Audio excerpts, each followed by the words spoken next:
Yo, yo, yo, what is going on, my beautiful brothers and sisters, fellow radiators of love? My name is Jamal Pope, aka J Phoenix, and this is going to be your astrology forecast for Thursday, August 17th of 2023. Appreciate you all joining me in this video. I got some music playing in the background. You probably can't hear it because it's very, very low volume, but I can hear it. I figured, why not? This is probably like one of the first astrology, in a while. I've been making like the dailies like in the morning, like the morning of. I'm actually finally getting ahead of it and actually doing it the night before. So yeah, we're here. How was the new moon in Leo for you guys? I had a fantastic day. I really did. There was moments of peace, there was moments of clarity, there were moments of just appreciation. I was stunned at how beautiful the day was, just how gorgeous the day was. Like the sun was out. I went for a walk. I did some grounding, did multiple grounding sessions and stuff. Had a great reading with one of the practitioners of this healing center that I'm actually working out of now. It was a great day. It really was. Came home, of course, made some food and watched some anime. Watched the Peace Dealer. It was a good day. It was a really good day. Perfect for this new moon energy. And just excited to see other people around me just getting into their heart space. Like my older sister, she's taking up violin lessons for the first time.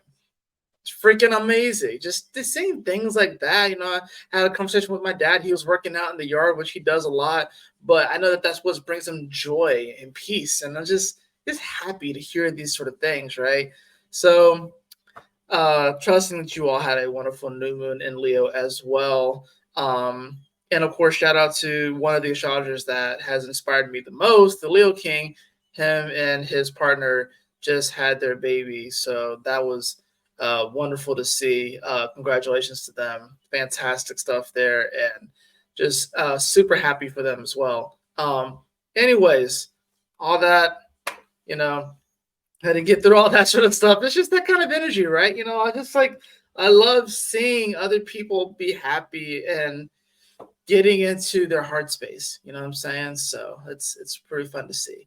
Anyways, so we have the moon, of course, here in Virgo, right? To start the day off. And this moon in Virgo, of course, was going to make the opposition over to Saturn, although this was more, like in the early morning, if you will. In fact, it seems like it comes to its apex at 4:32 a.m.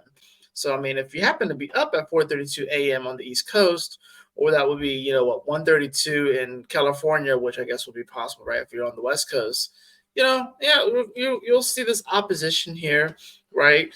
Of course, when the day starts, though, in fact, probably when most of you guys watch this, it'll probably be around the 9:30 mark is when most of y'all will actually watch this. So the moon will actually be here at 7 degrees of Virgo. This moon in Virgo is going to be interesting. Coming off that new moon, moving past Lilith, and now it's heading towards, conjuncting Mercury and Mars in Virgo. Mercury, which is about to come retrograde here soon. Mars, which is moving forward and looking to get to Libra, which is kind of interesting, right?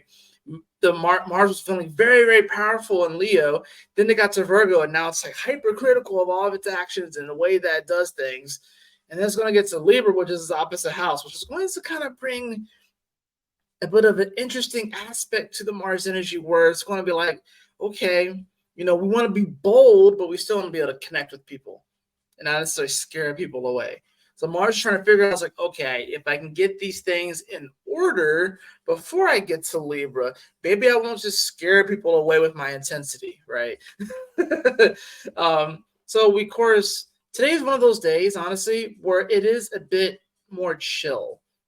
We don't really have a lot in the way of like direct aspects outside of the fact that Mars is still going to be trining Uranus on this day. At 23 degrees, 2 plus 3, which nets to a 5. It's Gemini energy. That's Mercurial energy. So, yeah, we're definitely going to be wanting to communicate, when it comes to the Virgo energy, we're definitely going to be communicating, what is that we really want to kind of put into action and kind of come up with like a game plan for it, if you will. Well, Uranus, of course, is going to throw wrenches into our game plan. So if you try to like have like a set game plan for the day, just be prepared for Uranus to throw a wrench into it and to just change things up. But the great thing about it is that, especially if we have been getting more into our heart space and if we have been acknowledging what it is that we truly value and what we really want to create and bring forward, that this wrench that Uranus is going to throw into the mix is going to be a positive wrench. It's going to be something that, something that you didn't plan for, something that does come out of left field, but at the same time, it's going to be like, wow, I didn't really even consider this. You know what I'm saying? It's sort of like it kind of almost, so what's interesting about this glyph is that it kind of reminds me of a dandelion. It kind of actually reminds me, for some reason, it reminds me of this. And I'll show you guys what I'm talking about here in a second. But this is kind of what it reminds me of.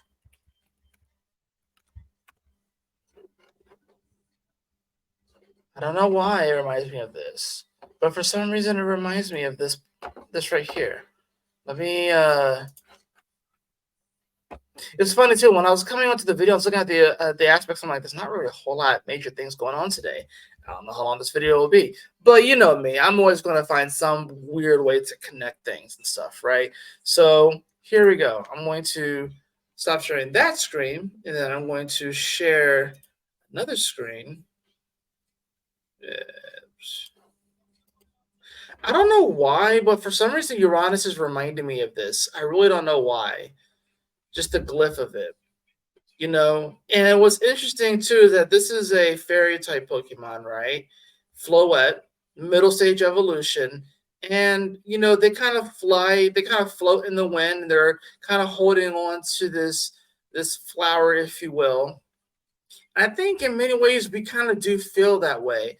So just be on the lookout for Floettes just flying into your life. And it can be random. It can kind of be a bit mystical. Floette's a fairy type Pokemon, so it's definitely very different. But it's also connected to nature in many ways. And, Uranus is in the sign of Taurus, which is all about the earth and stuff. The earth does actually rule Taurus. That's another aspect to this. So there's going to be this element where there's going to be, and this is actually the pre-evolved form. And then you have Florges, which is the final evolution.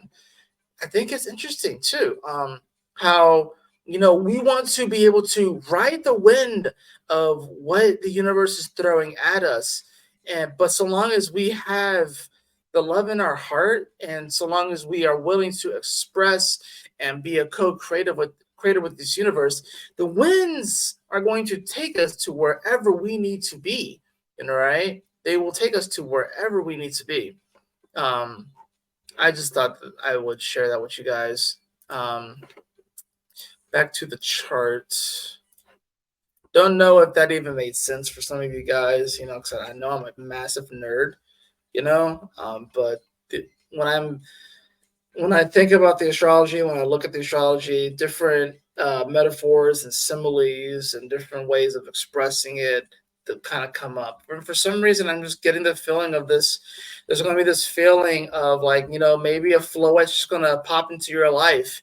And because it's a fairy type, it's going to be very kind of mystical almost. It's going to have like this interesting magical quality, but that's still somehow connected to the earth, especially considering the fact that now that the moon is in Virgo, and Virgo is the fairies of the zodiac, mind you, that you may in fact be approached by a fairy today.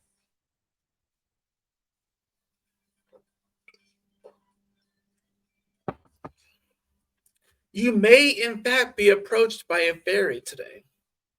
So don't be surprised by that. And the fairy can come in many different ways, right? It can come through people. So it could come through a actual Virgo or someone with prominent Virgo energy.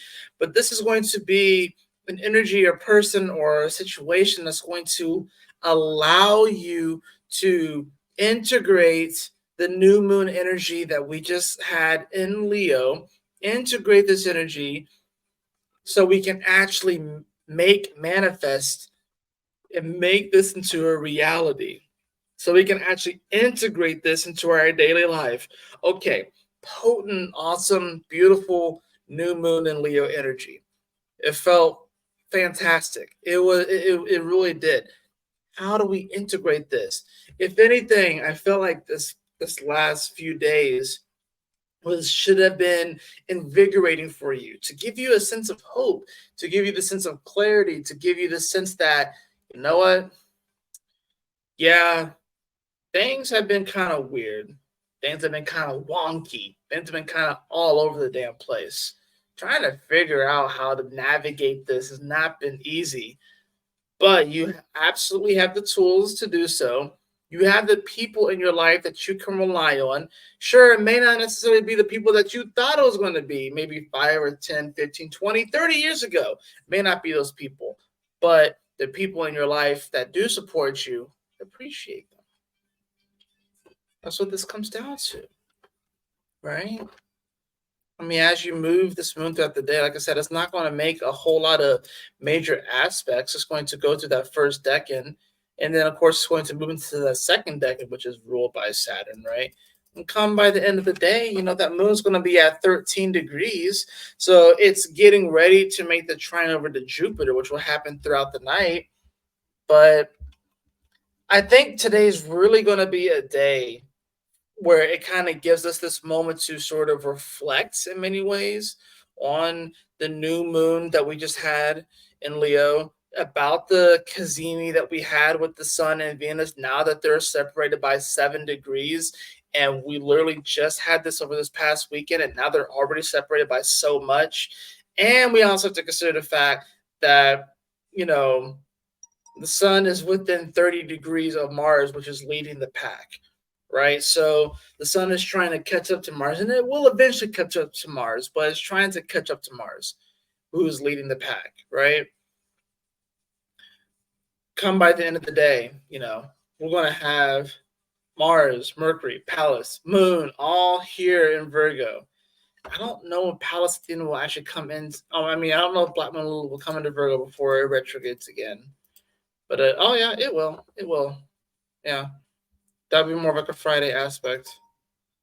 So, but yeah, I really do think that Thursday is going to be this sort of day where things kind of chill out, things kind of relax a little bit. The excitement from the prior days kind of doesn't really die down, but it definitely kind of just tapers off, if you will. And then you kind of get to this moment of like, okay, what was that? What was that magical moment that just happened? And how do I make that? How do I integrate the lessons from that? How do I integrate the feeling of that into my day-to-day reality? Magical moments like this don't come very often. That's what makes them magical. But what we can do in these moments is that we can take the epiphanies, with the thoughts, the feelings that we have in these moments, and just acknowledge and examine what we were doing in these moments and realize, okay, that was a beautiful, ideal day. That was a beautiful, ideal energy. How do I shape my life to reflect what I just experienced? And this is all about the law of vibration. The law of vibration. I was talking about this with one of the practitioners at the healing center that I'm starting to do readings out of. And it's more of like I'm more of like a independent contractor, if you will, but it's really about just simply being present. I think that is really going to be a major lesson right now, is learning how to be present in the moment. I think that's what this moon in Virgo is going to be teaching us, is like how to really be present in this moment, and we don't need to be necessarily way out there in Pisces land. These energies are retrograde. They're teaching us things. They're teaching us how to trust the divine timing of the universe, right? But also, how do we become present in this current moment? We can be so focused on wanting to attract our dream life and attract our dream partner and attract our dream job. We are so focused on the law of attraction that we forget about the law of vibration and how that is the first step to attracting the life, the job, the person that we want in our life. And I do think that there are a couple of atrocities that I feel that were committed against man. The first one that we're overcoming is believing that we have to go through someone else to access God. That was one of the first major atrocities. That's been like 2,000 years in the making, right? One that we're overcoming. That we have to go through someone else to access God. The most recent one that we have, which has been plaguing the New Age spiritual community, is hyper focusing on the law of attraction and forgetting the first step, which is the law of vibration. The law of vibration, in layman's terms, means that your vibe attracts your tribe. So many people are focused on creating vision boards and wanting and desiring something that they forget about their own energy. They forget about their own toroidal field. This goes into some Taurus Scorpio kind of energy, right? We just had the North Node in Taurus and the South Node in Scorpio. So over the previous 18 months, if you will, give or take, there was this honing in on that. I would say that, when it comes to like your desires, of course, that's typically ruled by Scorpio, right? But what are you putting into your energy? What are you putting into your Taurus, your toroidal field? What is your vibration? That is what's going to attract what it is that you are putting out into the universe is what you bring in. It's the toroidal field, if you will, right? That what you put out is what you attract into your life. So if you're vibing a certain way, you're going to bring that in. Now, the law of attraction was the law that was popularized some, I guess you would say, I don't even know, like 20 years ago or so, it was popularized. I think that this was by design. This was definitely by design because people get so caught up on the law of attraction that they forget that the first step is to check your own vibe and to check where you are in your own self. Super fucking important. So though this Thursday, I think is going to be a day that does offer us some time to kind of just chill, reflect a little bit, but also kind of get more into the moment, and try and figure out some of those more intricate details on how we can actually take those feelings that we've had during this moon in Leo and the new moon in Leo, and how we can integrate that into our daily life so that we can have fun again, so we can play again, so that we can feel like a child again, so we can feel that youthful energy again, feel that roar, feel that passion, feel the love, feel the joy. All of these things. That sounds great. That sounds amazing. And we can have those things on a day-to-day basis. We have to create, we don't really create the time, but we have to create that space for that so we can go into those realms and go into those energies. And no one's going to do that for you but you. No one's going to be able to access those deeper treasures. No one's going to be able to discover them but you. But when you discover those treasures, you can bring them out into the world and share with them, because ultimately that's what we're here to do. We're here to share our gifts with each other and here to raise the vibration of this planet. Let's get into the cards. This is going to be a little bit shorter than the other ones, I'm not going to lie. So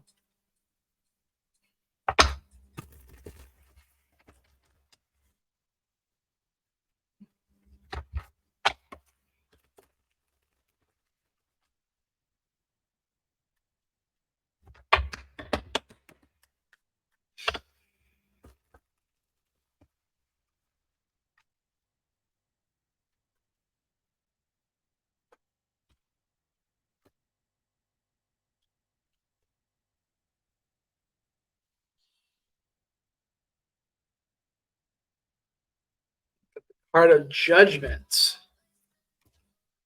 That is followed by the Four of Swords. I knew this was going to be a day of reflection. I knew it was going to be a day of reflection. I could just feel it. And that's followed by the Five of Cups. There is no point in crying over spilled milk.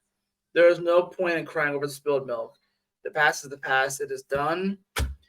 Now we are making a judgment call during this moment of rest, during this moment of recuperation during this moment of like where the excitement kind of built up, and now we're kind of looking back on it, like, wow, I really have done the work to get to this moment, and now it has manifested. Wow. So then that sort of energy and that excitement kind of wears off. And of course, we naturally want to go towards it and want to grab more of that, right? This is going to be a moment where we want to just appreciate what has occurred, right? And go into that more like just today's going to be a more meditative day to just go within, kind of meditate on things and just like, sort of like feel those energies and then be like, you know what? I can do this. I am here. I'm well. I manifested this. My vibe attracts my tribe. So let me focus on that primarily. There's no point in crying over spilled milk. There's no point in crying over. That's why I call the Five of Cups. It is the card of crying over spilled milk. It is reverse. So you don't have to cry over it anymore. Even if perceived atrocities continue to happen against you, you look at them and you kind of laugh and you're like, yeah, yeah, maybe it does hurt a little bit. But what hurts more is not expressing yourself and not taking full, full responsibility and seizing this great opportunity that you have. This is the judgment card. This is the double X factor. There is a calling right now. There is a calling right now. Will you answer the call? Will you answer the call, beloved?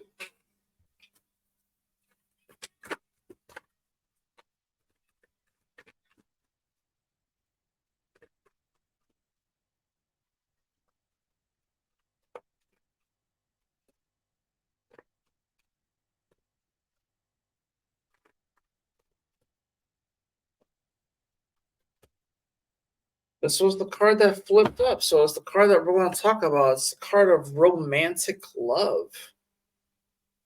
I don't get this card that often. It's the card of romantic love.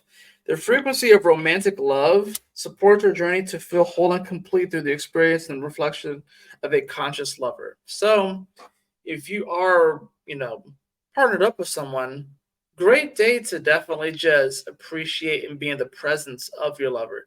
If you happen to be single,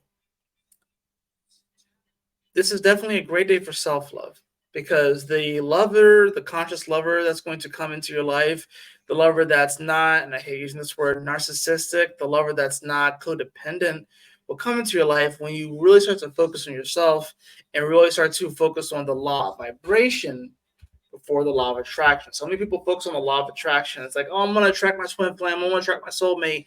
How about you focus on being a soulmate and focusing on being a twin flame? You know what a soulmate or a twin flame is? Most people don't know what that actually is. When you focus on what that is, when you focus on yourself and becoming a self-lover in a healthy way, if you will, because we've been fooled away from what healthy self-love actually is. When we focus on that, that's how we bring that conscious lover in. And I'm telling you guys, as someone who has been in a relationship since the end of 2012, essentially, when I met my wife, and we officially made it, like, we officially became boyfriend and girlfriend in 2013. Then, of course, we got married in 2019. We've been through the ups and downs of it. We really have been. We've been on the upper end of that sine wave and the lower end of that sine wave and every step in between. And I can tell you that I really do feel like the journey of life is meant to be taken with someone else. I know it happens at different intervals with everybody, but there's something to be said about raising your vibration and to really focus on your spiritual development whilst being engaged, if you will, engaged or in the presence or married, if you will, with another person that's also doing that in their own way. It's a beautiful thing. And I think that's something that,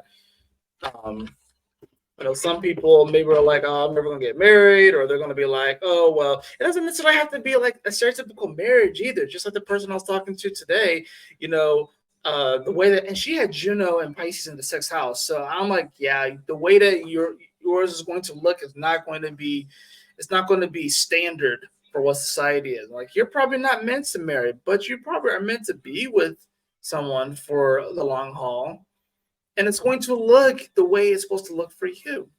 So, I think this is, like I said, I think it's a great day to just sort of like appreciate the people in our life that love us, you know. And if you need a place to start with loving yourself. And even though it may feel awkward, and even though it may feel disingenuous, look in the mirror and say, I love you.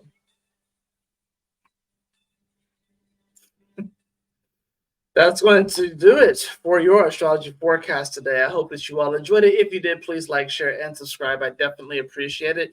And if you like a personal reading with people love it, you can follow the link in the description below to my website, jphoenix.com. And as always, y'all take care, stay blessed, and y'all have a lovely, lovely day. I'll see y'all on the next one. This video still ended up almost being 26 minutes. Peace.